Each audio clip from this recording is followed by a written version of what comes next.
राधे राधे दोस्तों, कैसे हो आप सब। उम्मीद है अच्छे होंगे। मैं भी बहुत बढ़िया हूँ। स्वागत है आपका आपके अपने यूट्यूब चैनल में स्टार्ट विद आदित्य में। दोस्तों, हर रोज़ की तरह जैसे कि मैंने आपसे आपको बोला 6 तारीख से आपके एग्ज़ाम शुरू हैं। यूजीसी नेट जेआरएफ के एग्ज़ाम 6 तारीख से स्टार्ट हैं। हर दिन एग्ज़ाम है। हमारा जो सेकंड सब्जेक्ट है जो मैं करा रहा हूँ पॉलिटिकल साइंस, उसका एग्ज़ाम 11 तारीख को है। मैंने पूरा सब्जेक्ट वाइज डेट शीट डाल दी है। शॉर्ट्स में भी वीडियो में भी आप जाके चेक कर सकते हो आपका एग्ज़ाम कब है। और हम जो PYQ पेपर 1 और पेपर 2 करा रहे हैं दोस्तों, मैं आपसे कह रहा हूँ 6 तारीख तक, लगभग 5 तारीख तक मैं आपको पूरी घटना चक्र पढ़ा दूंगा, पूरी घटना चक्र करवा दूंगा। और इसमें से लगभग 50% आपका एग्ज़ाम आएगा। और जो मैं सेकंड पेपर में YTH करा रहा हूँ, इलाहाबाद यूथ कंपटीशन के PYQ करा रहा हूँ विद एक्सप्लेनेशन, उसमें से भी 50% पेपर आएगा। जो दोस्तों आप सपोर्ट कर रहे हो उसके लिए बहुत बहुत धन्यवाद। बस ऐसे ही सपोर्ट करते रहो और वीडियो को लाइक जरूर कर दिया करो दोस्तों, और शेयर कर दिया करो, और चैनल को सब्सक्राइब जरूर कर लिया करो दोस्तों। और दोस्तों, एक ही वीडियो नहीं देख के रह जाया करो, आप प्लेलिस्ट जाके चेक करो। कई सारी प्लेलिस्ट बनी हुई हैं, पेपर 1 की है, पेपर 2 की है, और आपकी हिंदी की क्लासेस चल रही हैं। GS की क्लास में अभी भारतीय संविधान का विकास चल रहा है। हिंदी की क्लास में शब्द रचना चल रही है। और दोस्तों, आपके डेली करंट अफेयर्स आ रहे हैं, और आपका स्टैटिक जीके भी आ रहा है, और कोई भी वैकेंसी से रिलेटेड इन्फॉर्मेशन आपके चैनल पे आपको मिलती रहती है। तो दोस्तों, चलिए आज हम घटना चक्र का तृतीय, इसमें से तीसरा पेपर करेंगे। अब तक हमने जो है आपके 2 पेपर कर लिए थे। कल दोस्तों थोड़ा वीडियो नहीं आ पाई क्योंकि मैं किसी काम में था, कारणवश नहीं आ पाई, तो कोई बात नहीं। अब आपको डेली वीडियो मिलेगी, और एक दिन में 2-2 3-3 वीडियो मिलेंगी। और दोस्तों, मैं आपके लिए एक मैराथन, महा मैराथन भी बनाऊंगा जिसमें सारे इंपॉर्टेंट PYQ कवर करूंगा। तो दोस्तों, जल्दी से जल्दी वीडियो को लाइक और शेयर कर दे। चलिए शुरुआत करते हैं, देरी ना करते हुए चलते हैं। पेपर हमारे 2 हो गए थे, थर्ड पेपर पे चलते हैं, देखते हैं कौन सी शिफ्ट है। फिर जो भी है दोस्तों वो आपके सामने है, क्योंकि लगभग जो कोई भी पेपर आपके लिए PYQ कराता है वो PYQ कोई खुद नहीं बनाता है। वो PYQ दोस्तों कहीं ना कहीं PYQ जो है वो आपके किसी बुक से ही होते हैं। चलिए, तो हमारा थर्ड पेपर है 1 दिसंबर 2021 का शिफ्ट 1 का UGC नेट पेपर 1, सामान्य प्रश्न, शिक्षण और शोध आवृत्ति।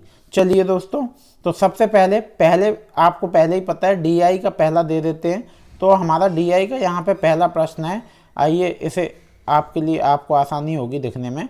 निर्देश निम्नलिखित तालिका में पुरुष और महिलाओं की प्रतिशतता के साथ एक महाविद्यालय के विभिन्न पाठ्यक्रमों में छात्र छात्राओं की कुल संख्या दी गई है। पाठ्यक्रम BSc, जो मैंने कल कराया था उसमें भी यही था। उसमें क्या था आपका, BTech MTech था। BA MSc MA और PhD छात्र छात्राओं की कुल संख्या है, और छात्रों की प्रतिशतता है, और छात्राओं की प्रतिशत है। ठीक है, अभी ज्यादातर देखना आपसे निकल आएगा कि इसमें छात्र कितने होंगे या इसमें छात्रा कितनी होंगी, है ना। चलिए, तो दोस्तों ज्यादातर इसमें जो प्रश्न बनेगा आपसे परसेंटेज पूछ लेगा, एवरेज पूछ लेगा। महाविद्यालय में छात्रों की संख्या कितनी है, ठीक है, इन्होंने ये प्रश्न पूछा। अब आप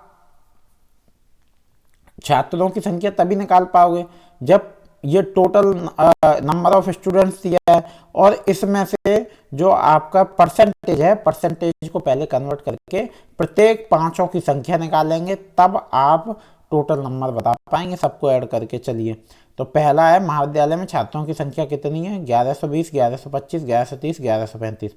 तो BSc में छात्रों की संख्या 400, और इंटू 65 क्यों, क्योंकि वहाँ लड़कों की जो परसेंटेज है वो 65 है, अपॉन 100 इज इक्वल टू 260।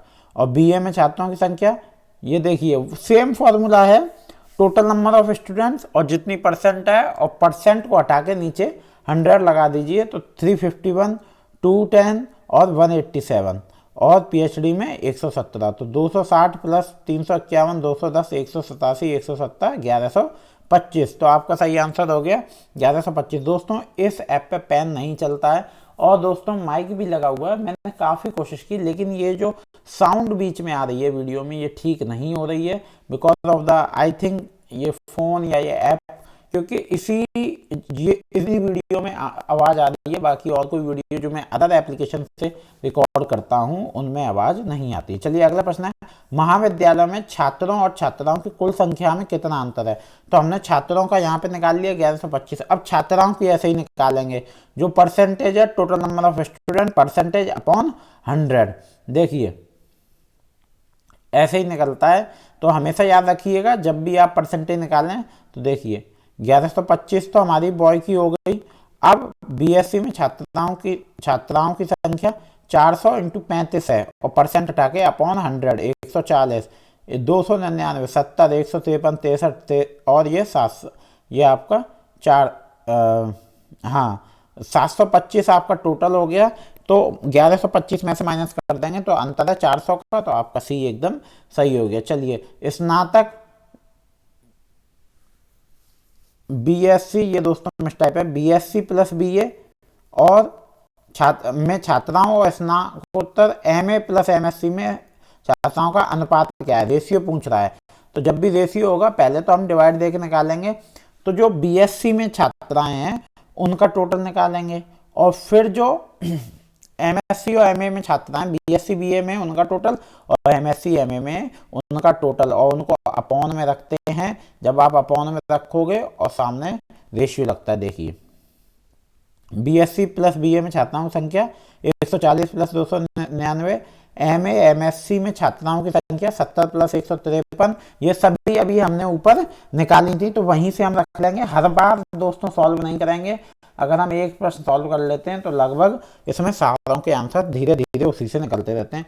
जो 439 अपॉन 223, और दोस्तों अपॉन हटा के बटे हटा के रेशियो का निशान लगता है। अगर आप इसको और छोटा कर सकते हो, ये अगर डिवाइड हो रहा है तो इसको और छोटी फॉर्म में लिख सकते हैं। तो अगर कहीं आपका छोटी फॉर्म में लिखा हो, आपका आंसर ऐसे आए, तो बिल्कुल भी घबराना नहीं है, ना कंफ्यूज होना है, तुरंत उसको डिवाइड करके भाग देके छोटी फॉर्म में लेके आना। चलिए दोस्तों अगले प्रश्न की ओर चलते हैं। अगला प्रश्न है,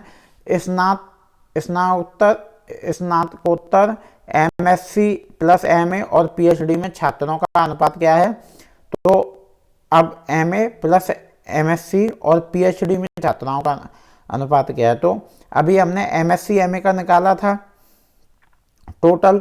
अब हम पीएचडी का टोटल और निकाल लेंगे, जो कि हम निकाल चुके थे पहले ही। तो 210 प्लस 187, 397 अपॉन 117, ठीक है। तो यहाँ पे आपका क्या होगा आंसर? आंसर होगा ए, कितना है? 397। चलिए दोस्तों अगले प्रश्न की ओर चलते हैं। तो ये रहा आपका अनुपात 397 रेशियो 117। आयोग ने उत्तर अपूर्ण दिया है, समझे।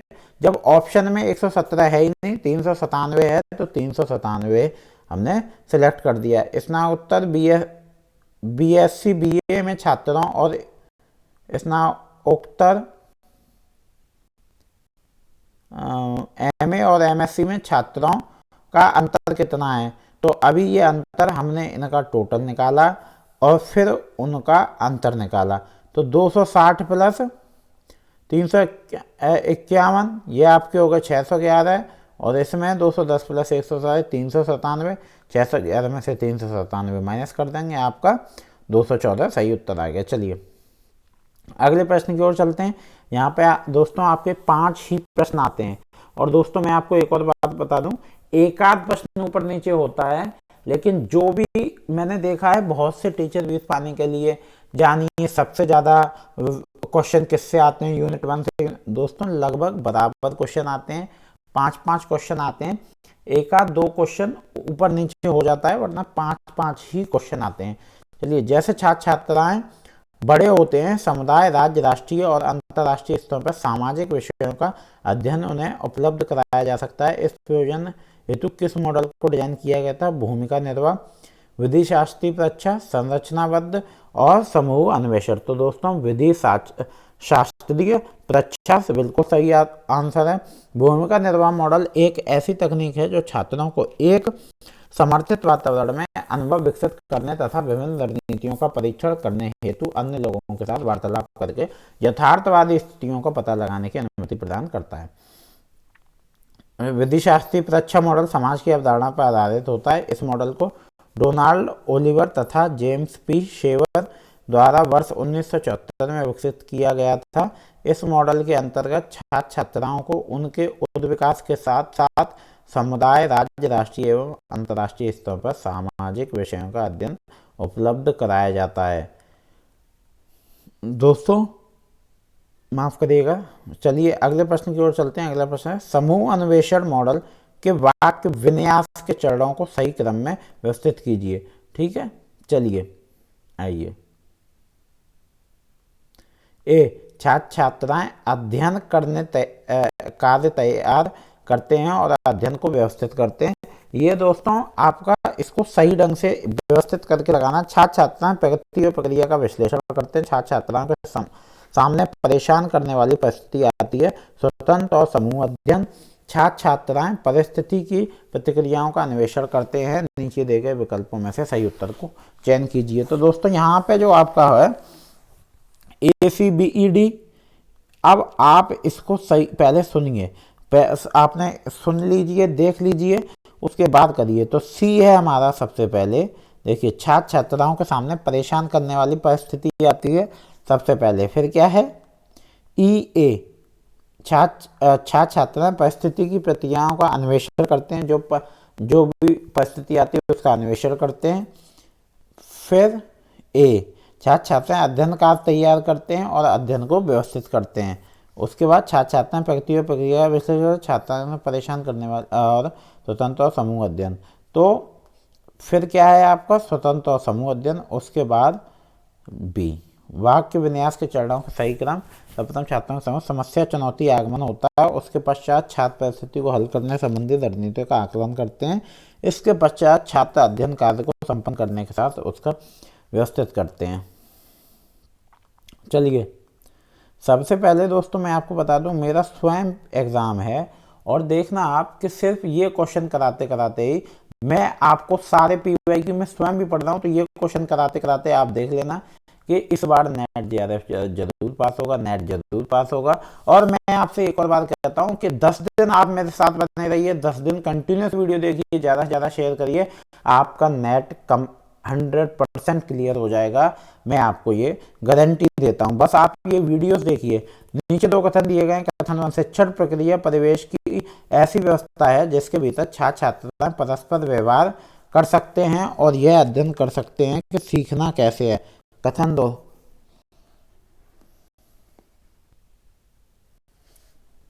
शिक्षण मॉडल अधिगम परिवेश का विवरण नहीं है। उपयुक्त कथनों के आलोक में नीचे दिए गए विकल्पों में से सबसे उपयुक्त उत्तर का चयन कीजिए। कथन 1 और कथन दोनों सही हैं। कथन 1 और दूसरा दोनों गलत हैं। कथन फर्स्ट सही है किंतु कथन सेकंड गलत है। कथन फर्स्ट गलत है किंतु कथन सेकंड सही। तो दोस्तों कथन फर्स्ट सही है और सेकंड गलत है। शिक्षण की प्रक्रिया के दौरान छात्र पारस्परिक सहयोग एवं द्वंद्वात्मक तरीके से न केवल विषय को सीखते हैं बल्कि एक प्रतिस्पर्धी वातावरण का भी निर्माण करते हैं। अतः कथन 1 सत्य है और शिक्षण मॉडल अधिगम के अंतर्गत परिवेश मुख्य कारक होता है। अतः कथन सेकंड गलत है। द्वंद्व समाधान के 4 R दृष्टिकोण के कारक हैं। A, पढ़ना रीडिंग, B, लिखना राइटिंग, C, सम्मान रेस्पेक्ट और D, भसरना रिप्रीमेंड और E, समाधान रिजोल्यूशन। ठीक है, नीचे दिए गए विकल्पों में से सही उत्तर को चयन कीजिए। तो बताइए दोस्तों 4 R कौन से थे? रीडिंग, राइटिंग, रेस्पेक्ट, रिप्रीमेंड और रिजोल्यूशन। बताइए क्या है आंसर? तो दोस्तों इसका जो सही आंसर है वो है, क्या है सही आंसर? देखिए इसका जो सही आंसर है वो है D, ABDE। B है इसका सही आंसर, ABCE। तो ABCE में दोस्तों D हट गया, रिप्रीमेंड हट गया। क्या है? 4 R का मतलब रीडिंग, राइटिंग, रेस्पेक्ट और रिजोल्यूशन। चलिए दोस्तों आगे बढ़ते हैं। सूची 1 को सूची 2 से सुमेलित कीजिए। दोस्तों मैंने हर बार कहा है कि आपकी मैचिंग बहुत ज़्यादा आती है। तो मैचिंग को हमेशा पढ़िए और असर्शन और रीजन, अभिकथन और कारण वाले क्वेश्चन जरूर ध्यान दीजिए, पेपर 2 के लिए भी, 1 के लिए भी।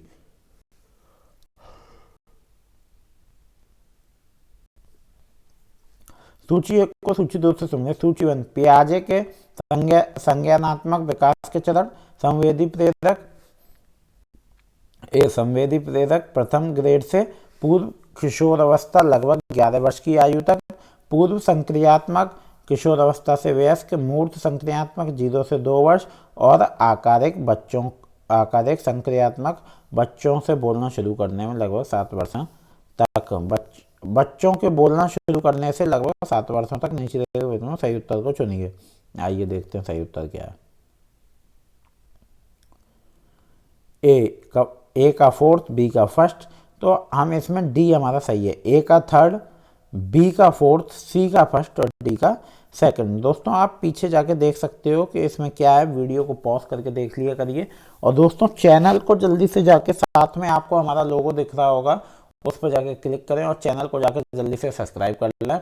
और दोस्तों जैसे सपोर्ट कर रहे हैं ऐसे ही और स्पीड बढ़ा दीजिए, ताकि जल्दी से जल्दी हमारे सब्सक्राइबर बढ़ सकें और हमारा जो परिवार है वो बड़ा हो सके, और मैं आपके लिए कई चीज़ों में सुधार कर सकूं। क्योंकि अभी जो है आपकी वीडियो ऑडियो क्वालिटी में इतना नहीं है, लेकिन जो भी है दोस्तों अभी यही है, आप सपोर्ट करेंगे तो आपके लिए सब कुछ होगा और वीडियो अच्छी से अच्छी बनाने की कोशिश करेंगे। तो दोस्तों पियाजे के विकास के चरण सामान्य बौद्धिक विकास की जरूरत प्रस्तुत है। इसके अंतर्गत बालक के जन्म से लेकर वयस्क होने तक के समय को समाहित किया जाता है। पियाजे के द्वारा प्रस्तुत बौद्धिक विकास के 4 चरण हैं। 0 से 2 वर्ष संवेदी पूर्वक, पूर्व संक्रियात्मक बच्चों के बोलना शुरू करने से लगभग 7 वर्ष तक। मूर्त संक्रियात्मक प्रथम ग्रेड से पूर्व किशोर अवस्था लगभग 11 वर्ष की आयु तक। और आकस्मिक संक्रियात्मक किशोर अवस्था से वयस्कावस्था तक। इतिहास संबंधी शोध में डिस्कोर्स एनालिसिस किससे संबंधित है? हॉब्सबॉल, स्किनर, कार और फूको। तो इसका जो सही उत्तर है वो है फूको। तो ये फूको से संबंधित है। इतिहास संबंधी शोध में डिस्कोर्स एनालिसिस फूको से संबंधित है। इस दृष्टिकोण को शोध जगत में 1970 दशक में विकसित किया गया था। इस दृष्टिकोण का उद्देश्य वास्तविक जीवन स्थितियों में भाषा के प्रयोग को समझना है। निम्नलिखित में से कौन कौन से शोध की नैतिकता के उल्लंघन के उदाहरण हैं? सहभागी गोपनीयता का उल्लंघन, संगृहीत आंकड़ों के दायरे के बाहर सिफारिशें करना, अनुपयुक्त शोध अभिकल्पों का प्रयोग करना, वांछित परिणाम प्राप्त करने के लिए आंकड़े बदल देना और गुणात्मक विधि के स्थान पर परिणात्मक विधि को उपयोग करना। नीचे दिए गए विकल्पों में सही उत्तर को चुनिए। तो इसमें आपका सही उत्तर है सी, ABD। आप इसको पढ़िएगा दोस्तों। चलिए अब आगे चलते हैं। दोस्तों मैं थोड़ा जल्दी कर रहा हूँ। सहभागी गोपनीयता का उल्लंघन, संग्रहित आंकड़ों के दायरे के बाहर सिफारिशें करना, वांछित परिणाम प्राप्त करने हेतु आंकड़े बदल देना। चलिए अगले प्रश्न को पढ़ते हैं। नीचे दिए गए कथन है, कथन 1, कथन 2, बस आपके ऑप्शन हमेशा सेम रहते हैं इसमें। दोस्तों चैनल को सब्सक्राइब कर लें जल्दी से, और वीडियो को लाइक और शेयर जरूर कर दिया करिए दोस्तों। और दोस्तों मैं इसमें एक आपकी महामैराथन कराऊंगा, जो कि पेपर 1 PYQ की होगी पूरी। उसमें लगभग आपके सारे PYQ कवर किए जाएंगे। लगभग उसमें 1000 PYQ आपके कराए जाएंगे दोस्तों। समय चाहे कितना भी लग जाए, तो वीडियो को उसका दोस्तों चैनल को सब्सक्राइब कर लीजिए, ताकि जैसे ही महामैराथन के PYQ आए आप उनको देख सकें। चलिए दोस्तों कथन 1 है, प्रयोगकर्ता प्रभाव। प्रयोगकर्ता के व्यवहार के कारण प्रयोगात्मक आंकड़ों के संग्रहण या विश्लेषण के दौरान हुई त्रुटियां हैं। कथन 2, प्रयोगात्मक व्यवस्था में कतिपय संकेतों की उपस्थिति के कारण सहभागी प्रयोग के प्रयोजन की व्याख्या करते हैं, और वे अवचेतन स्तर पर उस व्याख्या के सामंजस्य बिठाने के लिए अपना व्यवहार बदल देते हैं। उपयुक्त कथनों के आलोक में नीचे दिए गए विकल्पों में से सही उत्तर का चयन कीजिए। तो कथन फर्स्ट और कथन सेकंड दोनों सही हैं। कथन 1 और कथन सेकंड दोनों गलत हैं। कथन फर्स्ट सही है किंतु कथन सेकंड गलत है। कथन फर्स्ट गलत है किंतु कथन सेकंड सही है। उत्तर ए। तो इसका जो सही उत्तर है दोनों दोस्तों कथन सही है। चलिए अगले प्रश्न की ओर चलते हैं। नीचे दो कथन दिए गए हैं, एक अभिकथन असर्शन ए के रूप में और एक कारण के, जो मैंने आपको बताया था। तो अभिकथन है पूर्व प्रयोगात्मक अभिकल्प की प्रमुख कमी यह है कि यह तुलना समूह प्रदान करने में असफल रहते हैं। कारण सुमेलन, मैचिंग और यादृच्छिक दत्त कार्य के माध्यम से समतुल्यता प्राप्त की जा सकती है। उपयुक्त कथनों के आलोक में नीचे दिए गए विकल्पों में से सही उत्तर का चयन कीजिए। तो दोस्तों इसमें आपका ए और आर दोनों सत्य हैं और आर ए की सही व्याख्या है। तो आपको इसमें सही, और बी आपको पता है क्या होगा, इसका बी होगा माफ करिएगा दोस्तों,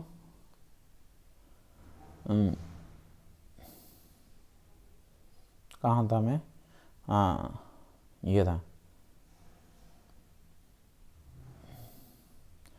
और ए और आर दोनों सत्य हैं परंतु आर ए की सही व्याख्या नहीं। ए सत्य परंतु आर असत्य है और ए असत्य परंतु आर सत्य है। तो बी एकदम सही है, ए और आर दोनों सत्य हैं, आर ए की सही व्याख्या नहीं है। चलिए ये देखिए, हम ऐसे विकल्पों को निम्न तरीके से देख सकते हैं। Pre test, post test control group design, post test केवल निरंतर समूह डिजाइन। नीचे दो कथन दिए गए हैं, एक अभिकथन असर्शन ए के रूप में और दूसरा उसके कारण रीजन आर के रूप में। तो अभिकथन ए व्यष्टि अध्ययन केस स्टडी विधि में शोधकर्ता प्रतिभागियों की सीमित संख्या के विस्तृत जानकारी प्राप्त करते हैं। कारण व्यष्टि अध्ययन केस स्टडी शोध पर आधारित निष्कर्ष का उपयोग परवर्ती अध्ययनों के लिए शोध प्राकल्पना प्रश्न तैयार करने के लिए किया जा सकता है। उपयुक्त कथनों के आलोक में नीचे दिए गए विकल्पों में से सही उत्तर का चयन कीजिए। तो दोस्तों सही उत्तर है ए और आर दोनों सत्य हैं, आर ए की वही ऑप्शन रहते हैं जो हर में रहते हैं, इसके ऑप्शन नहीं चेंज होते हैं। तो इसका जो बी है, इसका भी उत्तर बी है, ए और आर दोनों सही हैं और आर ए की सही व्याख्या नहीं है। व्यष्टि अध्ययन विधि एक ऐसी अधिगम तकनीक है जिसके शोधकर्ता को किसी विशेष समस्या केस के सामना करना पड़ता है। चलिए अगले प्रश्न की ओर चलते हैं। दोस्तों थोड़ा स्पीड से कराते हैं आपके प्रश्न, क्योंकि अभी आपका बहुत प्रश्न बचे हैं। तो संप्रेषण की गांधीवादी विधि को किस रूप में जाना जाता है? गैर प्रौद्योगिकीय, वृहत, वैयक्तिक और मसलाइन। तो उत्तर इसका है डी, मसलाइन। चलिए, संप्रेषण की गांधीवादी विधि को मसलाइन के रूप में जाना जाता है। महात्मा गांधी प्रभावी संचारक थे, वे एक 7 लाखों लोगों को संवाद स्थापित कर सकते थे। आधुनिक जनसंचार की क्या विशेषता है? विकीर्ण, अनवरत, निश्चित कार्यक्रम पर आधारित, प्रौद्योगिकी पर आधारित, निर्भर नहीं, मीडिया के उपयोग पर निर्भर। नीचे दिए गए विकल्पों में सही उत्तर को चुनिए। तो दोस्तों बी एकदम सही उत्तर है। बी क्या है? बी, सी और ई। तो अनवरत, निश्चित कार्यक्रम पर आधारित और मीडिया के उपयोग पर निर्भर। चलिए दोस्तों ये देखिए, आधुनिक जनसंचार विशेषताएं, उच्च प्रौद्योगिकी, कौशल युक्त श्रम प्रदान के बजाय पूंजी प्रदान, वैश्विक पहुंच, जनोन्मुखी दृष्टिकोण की कमी, मीडिया के उपयोग पर निर्भरता, निश्चित कार्यक्रम पर आधारित और अनवरत। चलिए दोस्तों अगले प्रश्न की ओर चलते हैं। अगला प्रश्न है, दोस्तों थोड़ा स्पीड बढ़ा देते हैं और आप भी अगर कुछ कर रहे हो तो अगर आप वीडियो देख नहीं सकते तो इसको सुने जरूर। वीडियो को चलने दें और आप जहां बैठे हो आप सुन सकते हो हेडफोन लगा के, आपको पूरी आवाज आएगी और आपको क्वेश्चन कहीं ना कहीं जहन में रह जाएंगे। दोस्तों अकेले पढ़ने में क्या होता है, क्वेश्चन आपके दिमाग में नहीं रहते, लेकिन जब आप किसी और के द्वारा पढ़ते हैं तो कहीं ना कहीं आपके जहन में क्वेश्चन रह जाते हैं। नीचे दो कथन दिए गए हैं। कथन एक, संप्रेषण का प्राथमिक कार्य शुरू होता है जब कोई व्यक्ति खास भाषा संकेत का प्रयोग करने का निर्णय लेता है जिसकी मानकीकृत व्याख्या की जा सकती है और जिसकी परिणति सामान्य अर्थ के रूप में होती है। कथन सेकंड, अर्थ छवियों के प्रति आंतरिक व्यक्तिनिष्ठ प्रक्रियाओं, व्याख्याओं, प्रयोग किए गए शब्दों से उत्पन्न भावों से संबंधित है। उपयुक्त कथनों के आलोक में नीचे दिए गए विकल्पों में सबसे उपयुक्त कथन एक, कथन दोनों सही है। इनके ऑप्शन दोस्तों सेम रहते हैं, तो कथन 1 और कथन सेकंड दोनों सही हैं। कार्टलिप और अन्य की सूची के अनुसार प्रभावी संप्रेषण के कारकों का सही क्रम क्या है? इनाम का वादा, संदेश की स्पष्टता, संगतता, विश्वास का वातावरण, सहभागी संदर्भ। तो हमें सिलेक्ट करना है तो सी, डी, ई, ए, बी, सी। ठीक है, चलिए दोस्तों, विश्वास का वातावरण, सहभागी संदर्भ, इनाम का वादा, संदेश की स्पष्टता और संगतता। चलिए अगला प्रश्न है, प्रभावी संचार कौशल प्रो स्टॉक एम कटलिप एवं एलन एच ने अपनी पुस्तक इफेक्टिव पब्लिक रिलेशंस 1952 में प्रभावी संचार के 7 तत्व बताए हैं। इसमें शामिल हैं संपूर्णता। चलिए अगले अगली की ओर पढ़ते हैं। इसमें शामिल है संपूर्णता, कंप्लीटनेस, संक्षिप्त, कॉन्सिसनेस, सोच विचार, कंसिडरेशन, स्थूलता, कॉन्क्रीटनेस और सौजन्य, कोर्टसी और स्पष्टता, क्लियरेंस और शुद्धता, करेक्टनेस। सूची 1 को सूची 2 से सम्मिलित कीजिए। सूची 1 है दोस्तों और सूची 2 है संप्रेषण, कार्य विषय और कार्य क्षेत्र, द्वार रक्षण, गेट कीपिंग, और इधर है फुसलाना, एंट्रोपी, स्मृति, समाचार विज्ञापन, संप्रेषण में उथल पुथल और समयबद्ध क्षमता। तो दोस्तों इसका जो सही उत्तर है वो नीचे देख लेते हैं। द्वार रक्षण प्रसार हेतु सूचना का फिल्ट्रेशन, आपका समाचार, और फुसलाना विज्ञापन, और एंट्रोपी संप्रेषण में उथल पुथल और स्मृति में समयबद्ध क्षमता। अपराह 3:40 बजे घंटा और मिनट की सुई के बीच का कोण कितना होगा? तो हमें जब 3:40 हो रहे होंगे तो हमें क्या बताना है? घंटा और मिनट की सुई का एंगल बताना है। तो कितना एंगल होगा आप सोचिए। तो ये भी आपके क्वेश्चन आते हैं, कितना एंगल होगा? 130 डिग्री का एंगल होगा। कितना होगा? 130 डिग्री, क्योंकि ना, चलिए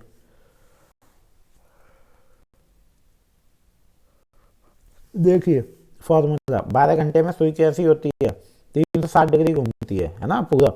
और 11/3 घंटे में 360/12 इंटू 11/3 110 डिग्री, और 60 मिनट में 360 डिग्री। चलिए अगले प्रश्न की ओर चलते हैं। अगला प्रश्न है दोस्तों,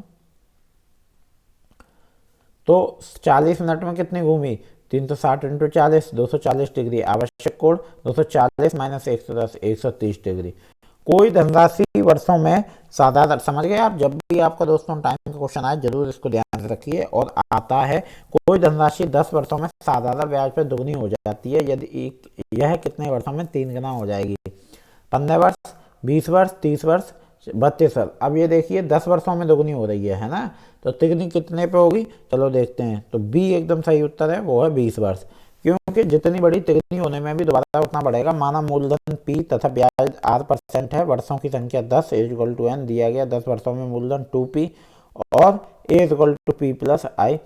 तो आपको इतना सॉल्व करने की भी जरूरत नहीं पड़ेगी, ये नॉर्मल क्वेश्चन है, आप ऐसे ही कर लिया करिए। चलिए अगले प्रश्न की ओर चलते हैं। निम्नलिखित श्रृंखला में लुप्त संख्या क्या है? देखिए 2, 9, 37, 149। तो अब आपको बताना है 594, 298, 299, 597। दोस्तों यहाँ सिर्फ क्या है, जब भी ये वाले क्वेश्चन आए तो आपको बतानी है कि इन क्वेश्चनों में जब भी ये वाले क्वेश्चन आए तो आपको बस ये देखना है कौन सा लॉजिक सबसे जल्दी आपका फिट बैठ रहा है। कोई भी हो, चाहे बस आंसर आपका सही आना चाहिए। आप जो लॉजिक बिठा लो। तो यहाँ 2 है, 9 है, 37 है और 149। तो स्क्वायर रूट हो सकता है, मतलब कुछ भी हो सकता है आपका। Multiply, minus, plus, multiply +1, multiply -1, multiply +2, सब में जो फिट बैठ रहा हो रूल। तो 2 और 9, और तो देखिए यहाँ पे क्या रूल बैठ रहा है? 2 × 4 + 1। मैंने आपसे बोला था मल्टीप्लाई +1, कुछ भी बैठ सकता है। 2 × 4 + 1 9, 9 × 4 + 1 37, 37 × 4 + 1 149, और 149 × 4 + 1 597। तो आपका सही उत्तर है डी। चलिए अगले प्रश्न की ओर चलते हैं। अगला प्रश्न है 10 धनात्मक संख्याओं का औसत x है। यदि प्रत्येक संख्या में 10% की वृद्धि हो जाती है तो नए औसत में कितने प्रतिशत की वृद्धि होगी? 12%, 11%, 10%, 8%। तो दोस्तों आपको यहाँ पे बहुत सा सिंपल तरीका है। आपका उत्तर तो आपको पता ही है, नए औसत में कितने, यदि धनात्मक संख्या का औसत x है, यदि प्रत्येक संख्या में 10% की वृद्धि हो जाती है तो नई औसत कितने प्रतिशत का वृद्धि होगी? तो भी 10% की होगी, क्योंकि सब में ही 10% की हो रही है। चलिए ये आपका फॉर्मूला है, ये निकालने का परसेंट। नीचे 2 कथन दिए गए। कथन 1, 9 के प्रथम 20 अपवर्त्यों का औसत 92.5 है। कथन 1, 11 के प्रथम 10 अपवर्त्यों का औसत 5.5 है। तो दोस्तों इसका जो सही उत्तर है कथन फर्स्ट गलत है और दूसरा सही है। चलिए आगे चलते हैं। अगला प्रश्न है दोस्तों, जल्दी जल्दी से आप करते हैं क्योंकि समय बहुत हो रहा है। निम्नलिखित में से कौन कौन से कथन सत्य हैं? सही और गलत पर युक्तियों को लागू होते हैं, सही और गलत पर कथनों पर लागू होते हैं, वैध और अवैध पर युक्तियों पर लागू होते हैं, सशक्त कॉन्जेंट और गैर सशक्त नॉन कॉन्जेंट कथनों पर लागू होते हैं। नीचे दिए गए विकल्पों में से सबसे उपयुक्त उत्तर का चयन कीजिए। केवल ए और सी सही है, केवल बी और सी, केवल सी और डी, केवल ए और डी। तो बी दोस्तों आपका सही है, केवल बी और सी। नीचे कथन दिए गए हैं, कथन फर्स्ट और कथन सेकंड। दो विपरीत कथनों में से दोनों गलत नहीं हो सकते, दो विपरीत कथनों में से दोनों सही नहीं हो सकते। तो इसका जो उत्तर है वो दोस्तों कथन फर्स्ट गलत है, लेकिन कथन सेकंड सही है। तो डी एकदम सही उत्तर हो गया। नीचे दिए गए तर्कों के दोष की पहचान कीजिए। कोई त्रासद अभिनेता प्रसन्न व्यक्ति नहीं है, कुछ हास्य अभिनेता प्रसन्न व्यक्ति नहीं होते हैं, अतः कुछ हास्य अभिनेता त्रासद अभिनेता नहीं होते हैं। तो दोस्तों ये अव्याप्त हेतु दोष, अव्याप्त साध्य दोष, व्यावर्तक आधार वाक्य दोष, अस्तित्व दोष। तो उत्तर सी जो है वो आपका दोस्तों सही होगा, व्यावर्तक आधार वाक्य दोष। चलिए दोस्तों अगले प्रश्न में, न्याय दर्शन के अनुसार प्रारंभ से अंत तक अनुमान के सही क्रम को की पहचान कीजिए। उदाहरण हेतु, प्रतिज्ञा, निगमन, उपनय। तो ये दोस्तों बहुत अच्छा क्वेश्चन है, तो ये आपको पता होना चाहिए। CBAED। तो आपका होगा सबसे प्रतिज्ञा, हेतु, उदाहरण, CBA क्या है आपका उत्तर? चलिए CBAED, उपनय और निगमन। चलिए दोस्तों अगले प्रश्न की ओर चलते हैं। नीचे दो कथन दिए गए हैं, कथन फर्स्ट, कथन सेकंड। आप स्वयं देख पा रहे हैं कि कथन वाले प्रश्न कितने आ रहे हैं और सही क्रम में लगाने वाले प्रश्न कितने आ रहे हैं। दोस्तों ऐसे ही प्रश्न आपके बनते हैं। अगर आपसे कोई कहता है कि आपके कंप्यूटर से प्रश्न नहीं आएगा तो गलत कहता है। ये हर एक्सरसाइज से, हर यूनिट से प्रश्न आते हैं इसमें, यही तो इसकी खासियत है कि सब में से प्रश्न आते हैं। चलिए, न्याय दर्शन में सामान्य यूनिवर्सल के माध्यम से विशेष का अनुमान किया जाता है। न्याय दर्शन में विशेष के माध्यम से सामान्य यूनिवर्सल का अनुमान किया जाता है। उपयुक्त कथनों के आलोक में नीचे दिए गए विकल्पों में से सही उत्तर का चयन कीजिए। तो इसमें दोस्तों विकल्प यही रहते हैं, कथन फर्स्ट सही है लेकिन सेकंड गलत है, ये आपका सही होगा। इसमें विकल्प हमेशा वही रहते हैं। न्याय सिद्धांत के अनुसार अनुमान ना तो सार्वभौम से विशेष की ओर होता है और ना ही विशेष से सार्वभौम की ओर, बल्कि यह विशेष से विशेष की ओर सार्वभौम माध्यम से होता है। तो डिवाइस ड्राइवर है, एक पोर्ट जो डिवाइस और सिस्टम को जोड़ता है, एक सॉफ्टवेयर जो डिस्क कंप्रेशन संपीड़न करता है, एक सॉफ्टवेयर है जो डिस्क डीफ्रैगमेंट करता है, एक सॉफ्टवेयर है जो ऑपरेटिंग सिस्टम के साथ संप्रेषण करता है और डाटा के डिवाइस द्वारा समझे गए फॉर्मेट में। तो डी एकदम सही उत्तर है दोस्तों। चलिए अगला प्रश्न है, एंटी स्पाईवेयर। देखिए आपके सॉफ्टवेयर क्या है, ये आपके कंप्यूटर के क्वेश्चन है और कुछ लोग कहते हैं कंप्यूटर से क्वेश्चन नहीं आते, कौन सी यूनिट से कम आते हैं। मुझे तो ये बताते हुए भी आपको मन नहीं कर रहा है, ये नहीं बताने का मन कर रहा है कि इतने बड़े आप इतनी बड़ी संस्थान चला रहे हो, इतने बड़े बड़े आपके चैनल हैं, तो आप बच्चों को सिर्फ कुछ व्यूज पाने के लिए गलत चीज क्यों बताते हो? जो चीज है वो बताइए। सब यूनिट पढ़िए, कौन सी यूनिट से सबसे ज्यादा प्रश्न आते हैं उसको पढ़ें। और हम लोग क्या है, हम लोग देखने लगते हैं। क्यों? असल में हम लोग पढ़ना नहीं चाहते, हम सब कोई शॉर्टकट ढूंढ रहा है। तो शॉर्टकट नहीं ढूंढना है, आराम से पढ़िए, तरीके से पढ़िए। कंप्यूटर पर उन्हें लोड किए जाने के पूर्व फाइल को चेक करता है, यह डाटा ट्रैफिक का प्रबंधन करता है, यह प्रयोक्ता के कंप्यूटर सिस्टम पर अवैध रूप से संस्थापित प्रोग्राम को पता लगाता है, उन्हें हटा देता है, यह फाइलों का अपठनीय बनाता है। सी, ठीक है। चलिए अगले प्रश्न है, कंप्यूटर सिस्टम में एड्रेस बस के संबंध में नीचे दो कथन दिए गए। कथन एक, एड्रेस बस प्रोसेसर और मेमोरी के बीच एड्रेस से संबंधित संकेतों का वाहक होता है। कथन सेकंड, यदि द्विदिश बाई डायरेक्शनल होता है। उपरोक्त कथनों के आलोक में नीचे दिए गए विकल्पों में से सही उत्तर का चयन कीजिए। चलिए दोस्तों, तो आप चलते हैं, सही उत्तर का चयन कीजिए। कथन फर्स्ट, इसमें हमेशा मैंने आपको बताया ऑप्शन यही रहते हैं, कभी ऑप्शन चेंज नहीं होते। कथन फर्स्ट सत्य और सेकंड गलत है, ये आपका सही होगा। एड्रेस बस प्रोसेसर एवं मेमोरी के बीच एड्रेस से संबंधित संकेतों का वाहक होता है। ध्यात्व के लिए एड्रेस बस यूनिडायरेक्शनल होता है, जो सीपीयू से रैम तक को एक एड्रेस के जरिए जोड़ता है। एड्रेस मेमोरी का उद्देश्य कैश या मुख्य मेमोरी में उस स्थान के पते की पहचान करना है जैसे पढ़ा या लिखा जाना है। चलिए दोस्तों, एंटीवायरस सॉफ्टवेयर के संबंध में नीचे कुछ कथन दिए गए हैं, सही कथनों का चयन कीजिए। प्रॉब्लम फाइलें प्रोग्रामों का क्वारंटीन किया जाता है और इससे स्वाभाविक रूप से हटाया जाता है। लोड करने या चलाने से पूर्व सभी फाइलों को चेक करना, संभावित खतरों की पहचान करने के लिए डाटाबेस का उपयोग करना, डाटा प्रामाणिकता के लिए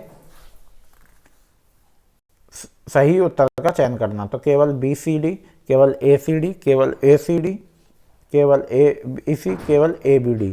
तो सही उत्तर क्या है वो देखते हैं। उत्तर बी दोस्तों सही है, केवल A, B और C।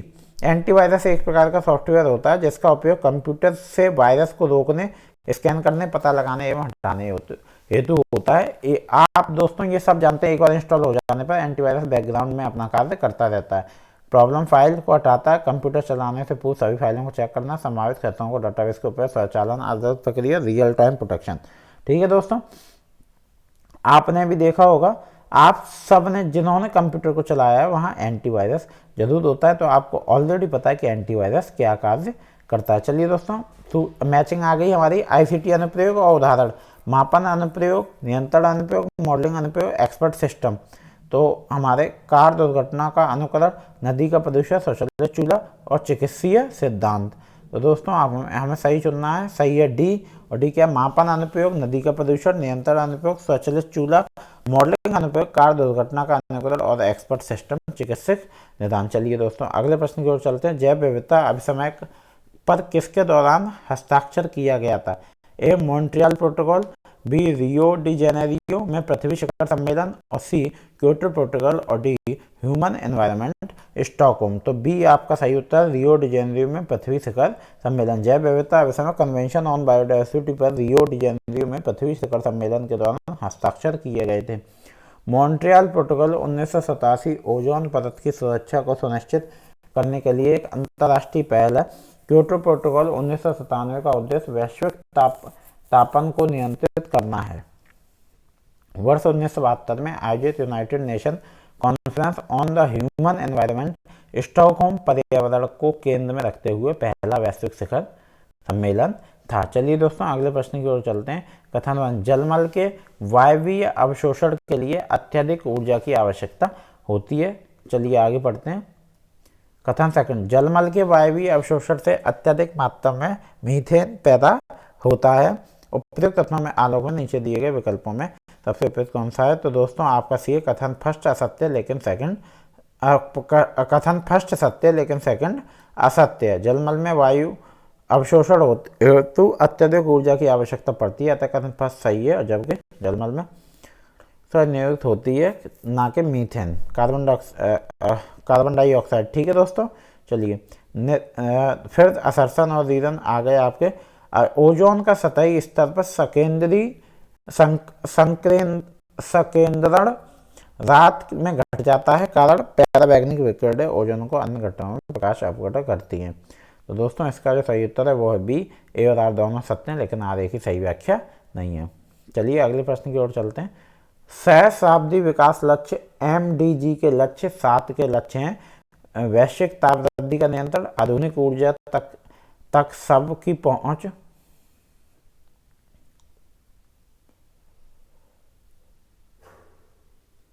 नवीनीकरणीय ऊर्जा की वैश्विक प्रतिशतता में वृद्धि करना, वायु प्रदूषण को कम करना, ऊर्जा क्षमता को दोगुना करना, नीचे दिए गए बोलो है। तो दोस्तों इसका जो सही उत्तर है वो केवल बी, सी और ई। चलिए अगले प्रश्न की ओर चलते हैं। सोलर वाटर स्टिल क्या है? सौर ऊर्जा का उपयोग करते हुए जल भरण के लिए यंत्र। सौर ऊर्जा का उपयोग करते हुए लवण युक्त जल को पेयजल में परिणत करने का यंत्र। सौर ऊर्जा का उपयोग करते हुए पानी को गर्म करने के लिए प्रयुक्त यंत्र।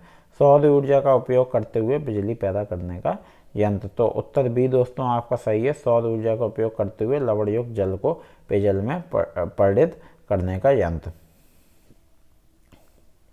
नई शिक्षा नीति 2020 के अनुसार प्रौढ़ शिक्षा ढांचा विकसित करने का दायित्व निम्नलिखित में से किस संगठन को दिया गया है? MHRD, NCTE, NIEPA और NCERT। तो दोस्तों डी इसका सही उत्तर है, NCERT को दिया गया है। चलिए दोस्तों, प्रौढ़ शिक्षा ढांचा विकसित करने और दायित्व नई शिक्षा नीति 2020 के द्वारा NCERT को प्रदान किया गया। निम्नलिखित में से किसके अनुसार 10+2+3 शिक्षा प्रणाली तैयार की गई? मैकाले मिनट्स, हंटर आयोग, एल्फस्टीन रिपोर्ट और वुड्स डिस्पैच। तो ये है दोस्तों डी, वुड्स डिस्पैच, जो कि मैंने आपकी जीएस की क्लास में वुड्स डिस्पैच का जिक्र किया था, जो कि आपकी जीएस की क्लास में भारत सरकार अधिनियम जो है उसमें वुड्स डिस्पैच का जिक्र है, जहाँ पे यूपीएससी की बात की गई है। चलिए दोस्तों, अगले प्रश्न की ओर चलते हैं। वुड्स डिस्पैच 1854 में लाया गया। इसको भारत में शिक्षा का मैग्ना कार्टा भी कहा जाता है। यह डिस्पैच एक महत्वपूर्ण व्यापक शैक्षिक दस्तावेज है। चलिए, निम्नलिखित में से किस संगठन में ERIC एरिक एक इकाई है? NCTE, NCERT, NIEPA, NRF। तो बी दोस्तों सही है, NCERT। इसका जो सही उत्तर है वो क्या है? NCERT। चलिए दोस्तों, NCERT के स्थायी समिति शैक्षिक अनुसंधान नवाचार समिति educational research and innovation committee ERIC कहा जाता है। क्या कहा जाता है? ERIC, educational research and innovation committee. चलिए, नीचे दो कथन दिए गए हैं, एक अपकथन और दूसरा रीजन। आपको बस बताना है कि कौन सा इसमें। तो दोस्तों चलिए, इसका है ए और आर दोनों सही हैं, आर ए की सही व्याख्या है। नीचे दो कथन दिए गए हैं, कथन 1 और कथन 2 बताना है आपको सही गलत कौन सा है। तो कथन 1, यह स्पष्ट है कि यदि उच्चतर शिक्षा में आमूलचूल परिवर्तन नहीं किया जाता, हमारा प्रशासन और तकनीक प्रगति, हमें बौद्धिक मानव सामाजिक विकास सर्वाधिक बाधित रहेंगे। यह विश्वविद्यालय शिक्षा आयोग की प्रमुख सिफारिश है और ये विश्वविद्यालय अनुदान आयोग की स्थापना राष्ट्रीय शिक्षा आयोग की सिफारिश के अनुसार की गई थी। उपयुक्त कथनों में आलोक में नीचे दिए गए विकल्पों में से सबसे उपयुक्त उत्तर का चयन कीजिए। तो उत्तर बी है दोस्तों, कथन 1 और कथन 2 दोनों गलत हैं। विश्वविद्यालय शिक्षा आयोग 1948 से 1949 की स्थापना डॉक्टर राधाकृष्णन की अध्यक्षता में की गई थी। दायित्व कथन 1 में निहित लक्ष्यों का अनुसार। चलिए दोस्तों, अब ये आपका हर बार लास्ट में एक पैराग्राफ होगा, इसमें से 5 प्रश्न होंगे। एक सवाल है कि विज्ञापन किस कंपनी के उत्पादन की मांग अधिक लाशदार बनाता है या कम लोचदार बनाता है? साक्ष्य दर्शाता है कि ब्रांडों के विज्ञापन उनकी मांग के विभिन्न चलिए समय अंतरालों, आप ये पूरा पैराग्राफ दोस्तों पढ़िए। ना बदलने वाली कीमतों के संदर्भ में वस्तुओं की बेलोचदार मांग को क्या कारण है? तो ब्रांडेड उत्पादों का के विज्ञान। प्रस्तुत गद्यांश को पढ़ने के पश्चात कहा जा सकता है कि ना कि बदलने वाली कीमतों के संदर्भ में। दोस्तों आप गद्यांश को पढ़ेंगे। कुछ विनिर्माणकर्ता अपने उत्पादों के ब्रांडों की मांग को बेलोचदार क्यों बनाते हैं? मूल्य की सीमा रेखा को बनाए रखने के लिए,